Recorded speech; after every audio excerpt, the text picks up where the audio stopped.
जनता के विश्वास को किसने किया पूरा? आपके शहर की, गांव की और कस्बे की किसने बदली तस्वीर? कौन है भ्रष्टाचार के दामन से बेदाग? हम तो पूछेंगे भी और दिखाएंगे आपको। देखना ना भूलिए जेजेवी न्यूज की खास पेशकश आपके बोल। नमस्कार, आप देख रहे हैं जेजेवी न्यूज का खास कार्यक्रम आपके बोल। आपके बोल में हम आज बात करेंगे जन अधिकार पार्टी के महाराष्ट्र महिला प्रेसिडेंट से और जानेंगे यहाँ की कुछ राजनीतिक गतिविधियों के बारे में। मैडम नमस्कार। नमस्कार, आपका धन्यवाद। आपका नाम बताइए और पोस्ट बताइए। जी, मेरा नाम सुषमा मौर्य है और मैं जन अधिकार पार्टी की महिला प्रदेश अध्यक्ष हूँ। मैडम, जैसे आपने बताया, इसके पहले आपका नाम आप में सुना जाता था और सोशल वर्करों में गिना जाता है, तो क्या कहना चाहेंगे? आपने आप क्यों छोड़ा और जाप को क्यों पकड़ा?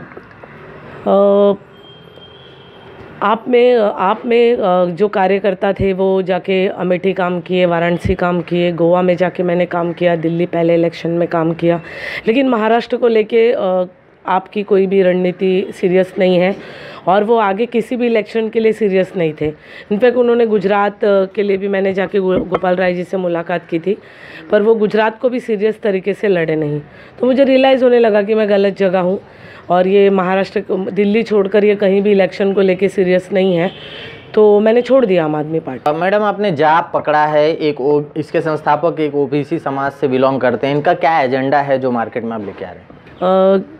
जन अधिकार पार्टी के राष्ट्रीय संस्थापक बाबू सिंह कुशवाहा जी है, जो पूर्व कैबिनेट मिनिस्टर और बसपा के गद्दावर नेताओं में से माना जाता था उनको। यानी जब भी मायावती की जो सरकार होती थी, क्योंकि मायावती जी को तो आपने देखा होगा कि बिना लिखे वो भाषण भी नहीं दे सकती हैं, तो जब सत्ता चल रही थी तो उसको जो पीछे पूरा लॉ एंड ऑर्डर, और कभी भी मायावती के सरकार में कभी कोई भी दंगे नहीं हुए, तो वो सारा चीज़ें बाबू सिंह कुशवाहा जी हैंडल करते थे। और बाद में मायावती जी ने, उनका कद बढ़ने लगा तो मायावती जी ने उनको झूठे केस में जेल में भेज दिया और कई सारे केसों से बाबू सिंह कुशवाहा जी बरी हो चुके हैं और उन्होंने ये पार्टी 2 साल पहले शुरुआत की और महाराष्ट्र में इसकी शुरुआत 14 अप्रैल से हुई। दूसरा मैडम, आज सबका साथ सबका विकास करने वाले प्रधानमंत्री नरेंद्र मोदी जी और बेटी बचाओ बेटी पढ़ाओ का अभियान शुरू करके सत्ता में आए। आपका क्या ख्याल है कि कितने प्रतिशत ये अपने जो ये दोनों एजेंडे को है पूरा कर पाए हैं? देखिए, विकास तो हुआ है पर बीजेपी के नेताओं का हुआ है। अगर आप देखें, अमित शाह के बेटे की प्रॉपर्टी कई गुना बढ़ गई है, तो इज़ इट विकास? अगर आज किसानों की हालत देखिए तो किसान आत्महत्या करने पे मजबूर है और बेटी बचाओ और बेटी पढ़ाओ ये तो एक सिर्फ जुमला साबित हुआ है। महाराष्ट्र में 13,000 सरकारी स्कूल बंद कर दिए गए और किसी भी पार्टी ने मुंह तक नहीं खोला। बाबू सिंह कुशवाहा की जो जनाधिकार पार्टी है, इस पे बिल्कुल एक आंदोलन करेगी। शोषितों, पिछड़ों और वंचितों की लड़ाई के लिए इस पार्टी का जन्म हुआ है, जो शिक्षा, स्वास्थ्य और किसानों और महिलाओं की सुरक्षा की बात करती है। और इस तरह के आगे की लड़ाई के लिए हम लड़ेंगे, क्योंकि जो मोदी जी ने जुमले दिए थे, 15 लाख आएगा, विकास होगा, बेटी सुरक्षा, तो अगर आप देखेंगे कि बेटियां जो असुरक्षित हुई हैं बीजेपी सरकार में, वो बीजेपी नेताओं से ही हुई है। उनके कई सारे जो मंत्री मिनिस्टर हैं वही उन्होंने ही महिलाओं का शोषण किया है। तो ये बेटी बचाओ बेटी पढ़ाओ एक जुमला है और विकास तो मुझे कहीं भी नहीं दिख रहा है। मैडम, जैसे आपने थोड़ी देर पहले कहा कि 13,000 स्कूल महाराष्ट्र में बंद कर दिए गए हैं, तो उस पे जनाधिकार पार्टी की क्या रणनीति होगी? बिल्कुल, देखिए, जब 13,000 स्कूल महाराष्ट्र में बंद हुए थे तो बिल्कुल मैं एक समाज सेविका हूँ और मैं पिछले कई सालों से समाज कार्य से जुड़ी हूँ। मैंने मेडिकल फील्ड में पिछले 19 सालों से काम किया है, HIV पेशेंट्स के लिए, कैंसर के पेशेंट्स के लिए, और हमेशा छोटे छोटे आंदोलनों में, चाहे मेधा पाटकर हो, चाहे आम आदमी पार्टी के जो भी आंदोलन होते थे, उसमें मैं हमेशा एक्टिव रही हूँ। तो बिल्कुल जो 13,000 स्कूल बंद हुए हैं उसका जवाब सरकार को देना पड़ेगा कि आपने स्कूल बंद किए तो उसके बदले में आपने क्या तैयारी की थी।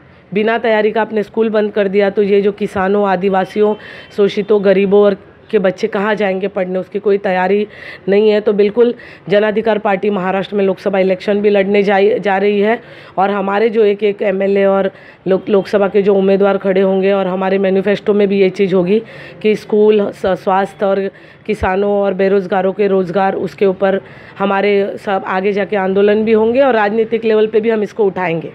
देश की सुरक्षा की बात की जाए तो आज कांग्रेस का सबसे बड़ा मुद्दा हो चुका है राफेल।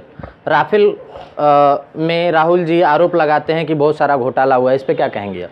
जी बिल्कुल, जो अनिल अंबानी है, मैंने तो खुद ही 2017 में अनिल अंबानी की रिलायंस एनर्जी के ऊपर एक बहुत बड़ा मोर्चा खोला था मैंने। रिलायंस एनर्जी तो उनसे संभली नहीं, और उन्होंने जो घर काम करने वाली बाइयाँ हैं उनको वो 10-10 हज़ार 25-25 हज़ार के बिल भेजते थे, वो मेरे पास अभी भी पड़े हैं। तो जिससे रिलायंस एनर्जी नहीं संभली, वो घाटे में गई, गवर्नमेंट से सब्सिडी लेकर वो बैठ गए। तो जो रिलायंस एनर्जी नहीं संभाल पाया, तो वो डिफेंस में वो कैसे बनाएगा? जिसको सुई बनाने का तरीका नहीं पता, वो जहाज बनाएगा। तो राफेल में सिर्फ और सिर्फ अंबानी को प्रॉफिट देने के लिए राफेल में घोटाले किए गए हैं, क्योंकि ये बीजेपी सरकार नहीं है, ये अडानी अंबानी की सरकार है, और कोई भी मौका ऐसा नहीं छोड़ती जहाँ पे ये अंबानी और अडानी को प्रॉफिट ना करते हों। तो बिल्कुल घोटाला तो इसमें हुआ है, और जन अधिकार पार्टी भी इस पर विरोध करती है कि जो रिलायंस एनर्जी को इन्होंने राफेल में कॉन्ट्रैक्ट दिया है, वो देश की सुरक्षा के लिए बहुत ही खतरनाक है। वो चीज़, जो 500 रुपये के जहाज़ थे वो 1600 में, मतलब कई गुना उसके दाम बढ़ा दिए गए, और जिससे रिलायंस एनर्जी नहीं चली, वो क्या जहाज़ बना के देंगे? यानी क्या पेपर के जहाज़ बना के देंगे क्या?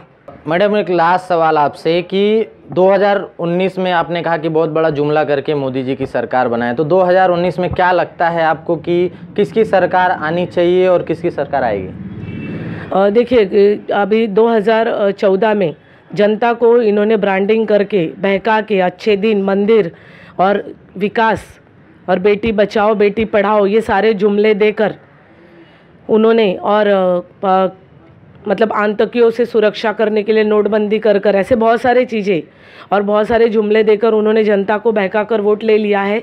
लेकिन अब जनता समझ चुकी है कि ये सिर्फ जुमले थे, ना हमारे खाते में 15 लाख आए हैं। तो ये तो जनता डिसाइड करेगी कि किसकी सरकार होनी चाहिए, पर जनता ही तय करेगी कि जिसने काम किया है उनके क्षेत्र में, ऐसे उम्मीदवारों को जनता वोट करेगी, और अच्छे उम्मीदवारों को जनता वोट करेगी।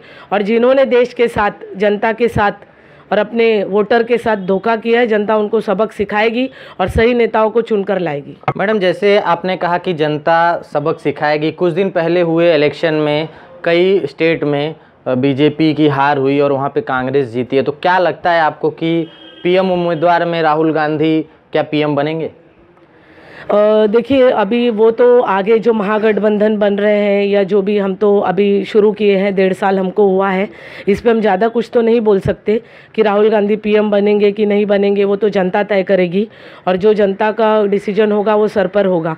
लेकिन हाँ, जुमले की सरकार को जनता ने 5 स्टेट में नकार दिया है कि आप जुमलों से नहीं चलेगा, आपको कुछ करके दिखाना पड़ेगा, और ये दिखा नहीं पाए।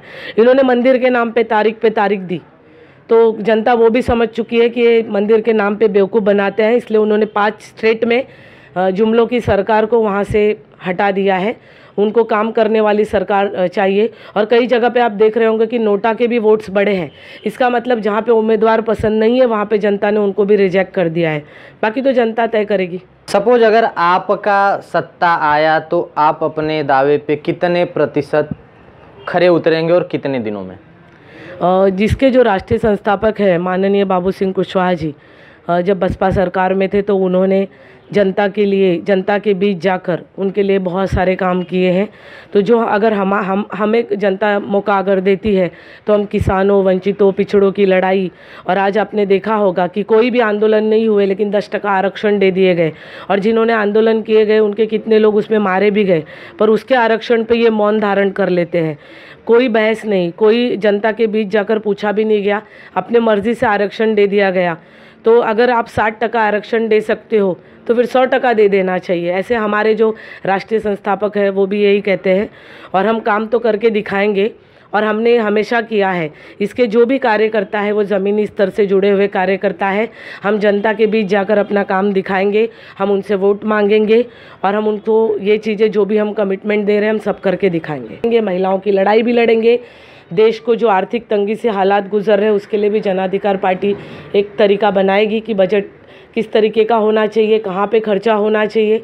वो भी शिक्षा का बजट बढ़ाया जाना चाहिए, स्वास्थ्य का बजट बढ़ाया जाना चाहिए, किसानों के कर्जे माफ़ होने चाहिए। इस तरीके का हमारे एजेंडा होंगे।